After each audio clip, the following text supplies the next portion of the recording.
सहारा प्रणाम, आपके साथ मैं हूं कंचन शर्मा। खबरों की शुरुआत करेंगे इस वक्त की दुखद खबर के साथ। मशहूर कथक नर्तक पंडित बिरजू महाराज जी का बता दें आपको कि रविवार शाम को निधन हो गया। उन्हें हार्ट अटैक के दौरान बताया जा रहा है कि उनको हार्ट अटैक आया था। दिल्ली के साकेत अस्पताल में उनका इलाज चल रहा था और इसके बाद उनका कल निधन हुआ है। और उनके पोते स्वराज मिश्रा ने सोशल मीडिया के ट्वीट करके उनके निधन की जानकारी दी है। उन्होंने बिरजू महाराज जी की तस्वीर को पोस्ट किया और लिखा है कि अत्यंत दुख के साथ सूचित किया जाता है कि हमारे परिवार के सबसे प्रिय सदस्य का दुखद और असामयिक निधन हो गया है।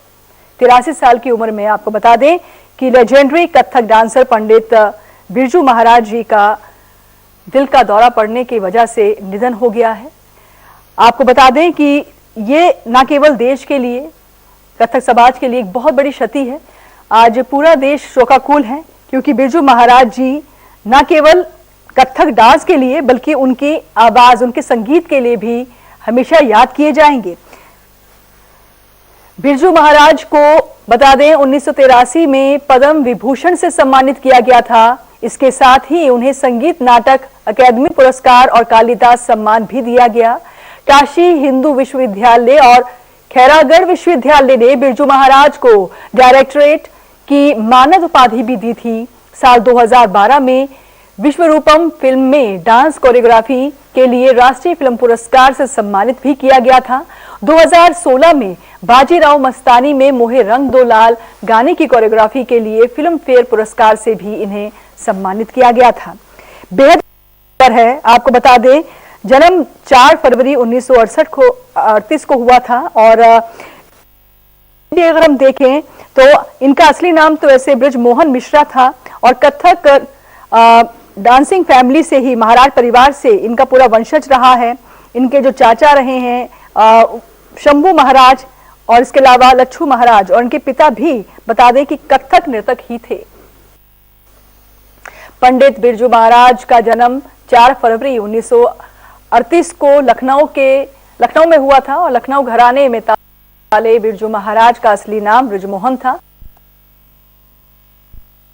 शख्सियत ऐसी रही जो तर्क से परे मानी जाती है। वे गुरु, नर्तक, कोरियोग्राफर, गायक और कंपोजर भी थे। वे आपको बता दें ताल वाद्य बजाते थे, कविता लिखते थे और चित्र भी करते थे। उनके शिष्य जाने माने कलाकार और दुनिया भर में फैले हुए हैं। बिरजू महाराज के पिता और गुरु महाराज चाचा शंभू महाराज और लच्छू महाराज मशहूर कथक नर्तक थे। बिरजू महाराज देवदास, डेढ़ इशकिया, उमराव जान, बाजीराव मस्तानी जैसी फिल्मों के लिए भी डांस कोरियोग्राफ कर चुके थे। इसके अलावा इन्होंने सत्यजीत रे की फिल्म शतरंज के खिलाड़ी में भी म्यूजिक दिया था। प्रभाकर कुमार हमारे संवाददाता ज्यादा जानकारी साहब। प्रभाकर, ये आप में एक बहुत बड़ा लॉस है क्योंकि लेजेंडरी कथक डांसर पंडित बिरजू महाराज जी अब हमारे बीच में नहीं रहे। बिल्कुल, देखिए भारत के लिए, कला जगत के लिए और जो हमारी संस्कृति और विरासत है उसके लिए अपूरणीय क्षति है। मतलब इसको आप कहीं से भी इसकी भरपाई नहीं कर सकते क्योंकि देखिए बिरजू महाराज के पूरे कैरियर को आपको देखना होगा।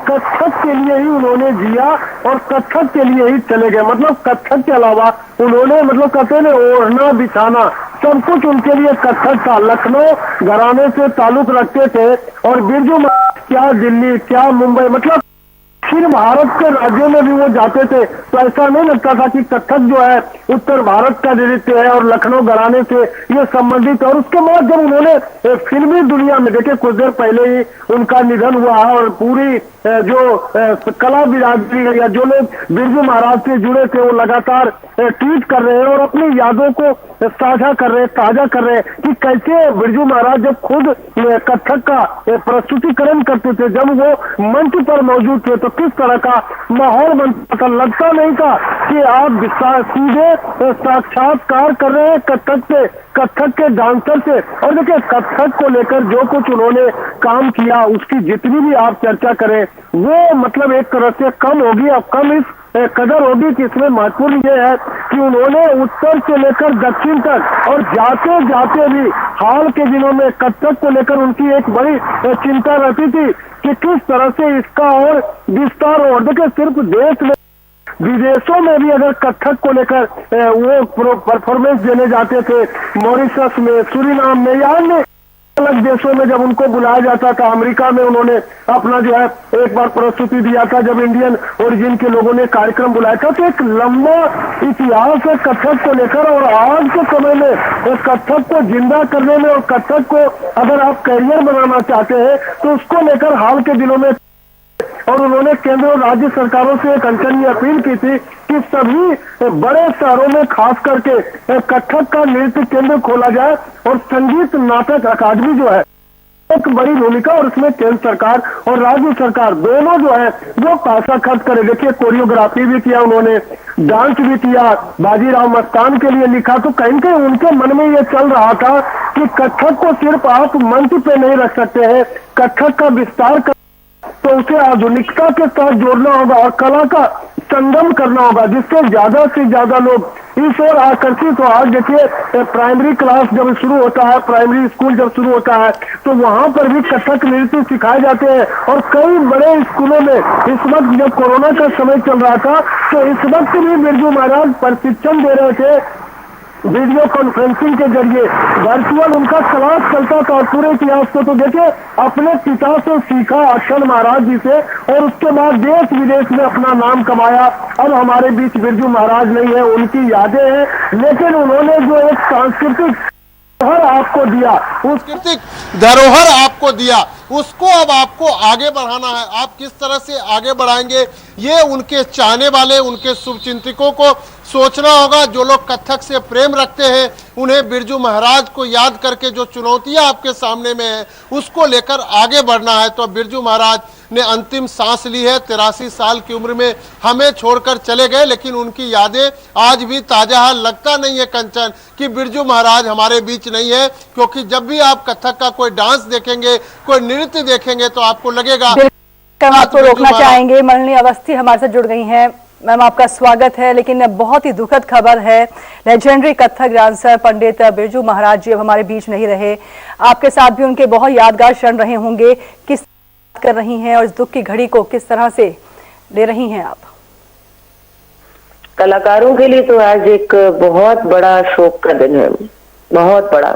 और हमारे लोग जैसे लोगों के लिए एक तरह से अनाथ होने जैसी भावना है। ये इससे ज्यादा क्या कहूँ, क्योंकि पंडित बिरजू महाराज जी को सिर्फ एक कथक नर्तक कहना उनके संग अन्याय होगा। वो एक संपूर्ण कलाकार, कोई ऐसा साज नहीं जो बजा न सके, क्या गायन, क्या ले, क्या ठुमरियों की बंदिशों की रचना, कैसे विलक्षण गुरु, और कितने अद्भुत कलाकार कि जिस बाजे पे हाथ रख दे उसको बजाने लग जाए।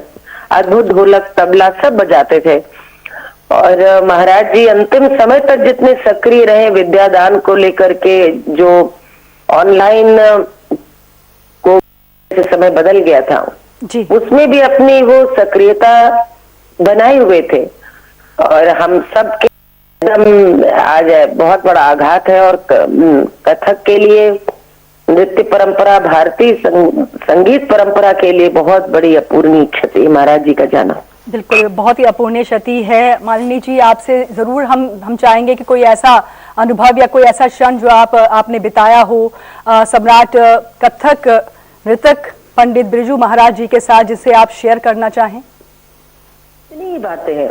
आपको मैं बताऊं, जब मुझे पद्मश्री मिला जी, तो महाराज जी का फोन आया। महाराज जी को मैं देखती रही एक शिष्या के रूप में। अप्पा जी के साथ कितनी बार ऐसा हुआ है कि मेरी गुरु पद्म भूषण गिरिजा देवी जी गा रही हैं और वो उस पे भाव दिखला रहे हैं, नृत्य कर रहे हैं, और मैं तानपुरे पे पीछे बैठी हूँ। ऐसे सुंदर दृश्यों का कितनी बार साक्षात्कार करने का अवसर मिला।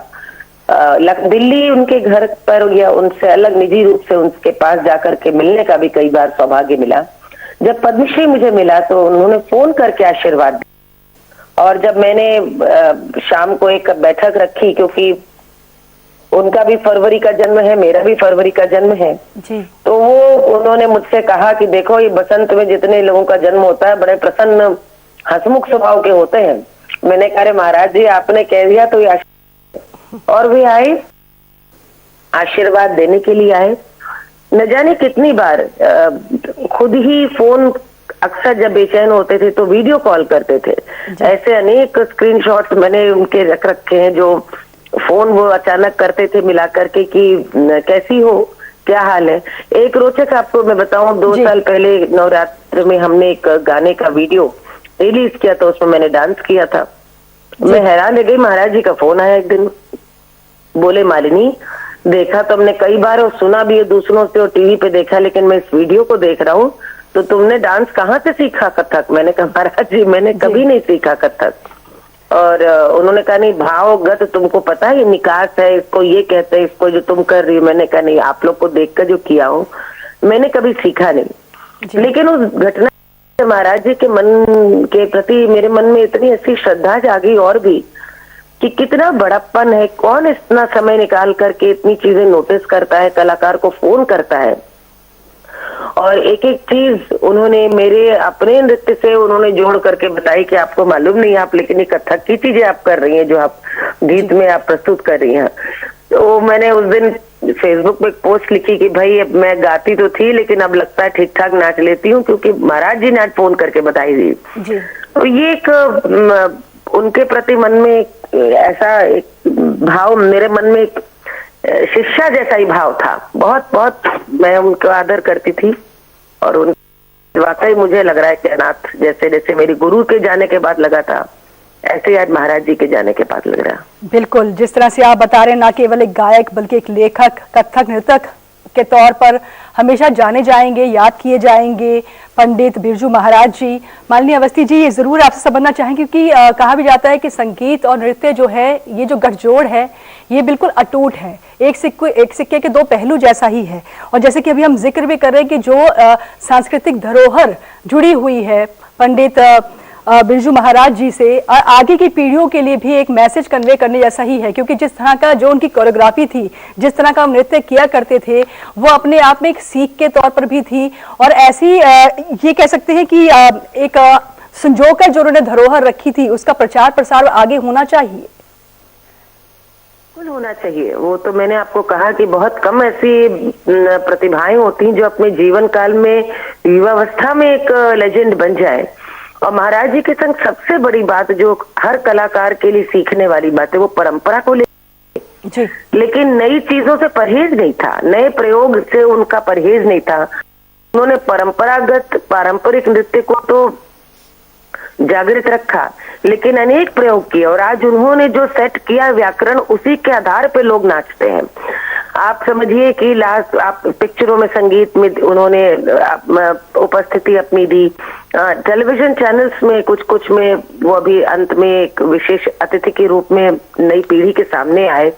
ऑनलाइन जब सीरीज शुरू हुई तो ऑनलाइन भी वो भाव करके दिखाते थे। वो उनकी सृजनात्मकता रुकी नहीं। ये सीखने वाली बात है सभी के लिए कि कला आगे जाती और बढ़ती तब है जब आप पुराना तो आगे ले जाए, नया भी जोड़ते जाए। महाराज जी ने, और जो आपने एक बात अभी बोली है गायन और नृत्य, देखिए पहले के जितने गुरु थे जी, वो तो हमेशा मानते हैं कि कलाओं अंतर्निहित संबंध होता है, एक कला दूसरी कला से जुड़ी है। ठुमरी की जो परंपरा है वो तो हमारे लखनऊ घराने के कथक कालिका बिंदादीन घराने की सबसे बड़ा वैशिष्ट्य है। और सभी वहाँ बहुत अच्छा गाते थे। जो कालिका बिंदादीन जी की ठुमरियां रची हुई, और महाराज जी की खुद इतनी ठुमरियां उन्होंने खुद लिखी है, इतनी सारी ठुमरियां खुद।